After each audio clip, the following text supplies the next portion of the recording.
Hi guys! Dumating na yung in-order kong modem. I will just put the link sa vlog na to. So, free na yung Ditto card, which is good. Tapos, ito siya. May seal to, tinanggal ko na kanina. Ang model pala niyan, TL MR150. Plug and play siya kasi basta may SIM card ka, gagana siya. You can connect up to 32 devices. You can also have parental controls and also limit access to internet. WAN connection or WAN connection. And then on the other side, download speed siya na 150 Mbps, upload speed of 50 Mbps, may dalawang antenna, may LAN and WAN connection. Ito yung size. Inside the box, we should see the router, a power adapter, Ethernet or Ethernet cable, guide. Ganyan yung itsura niya. So, may 4 siyang ports. Tapos, may SIM card slot, power button, tapos yung kabitan ng antenna. So, bumili kami nito kasi we wanna maximize the murang, unlimited internet sa different providers.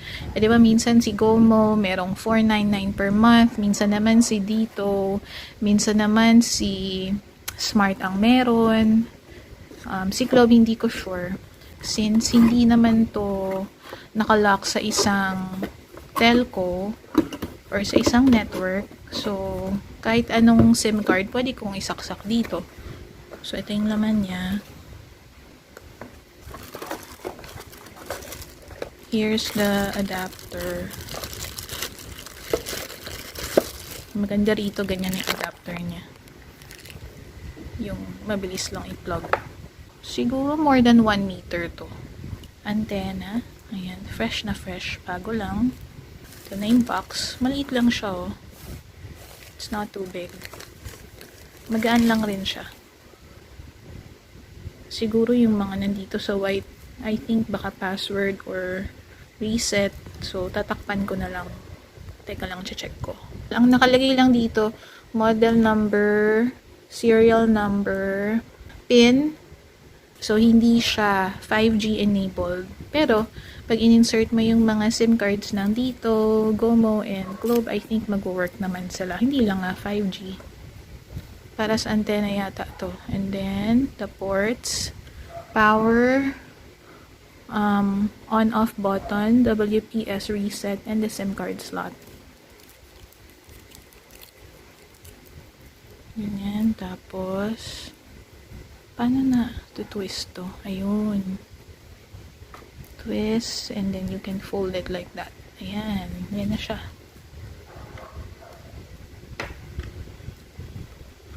There. Tapos, try natin isaksak. Wala pa tong SIM card, ha? Kaka-plug lang. So, they're both blue. Hindi siguro masyado nakikita sa camera. Let's try to insert a SIM card. Hindi ko muna gagamitin tong Ditto na to. Kasi meron pa kaming ibang SIM card. Pasok natin.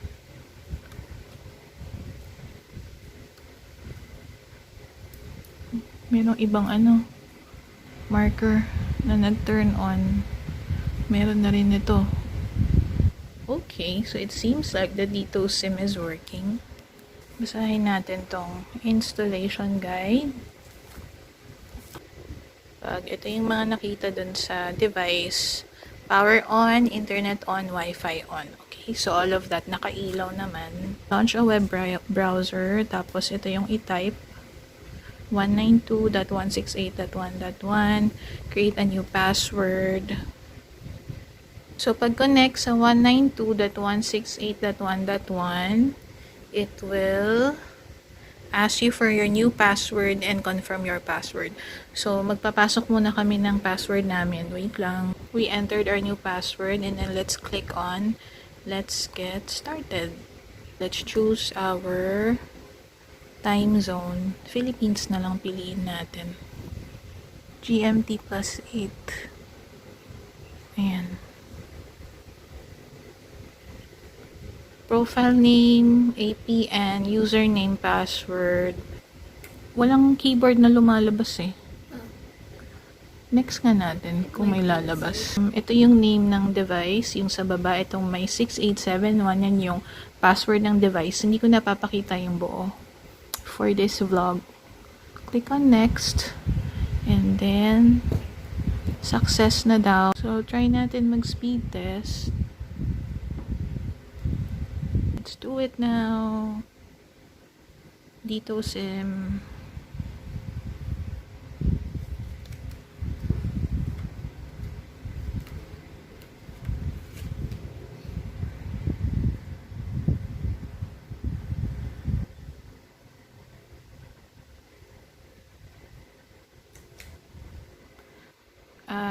29.92 Mbps.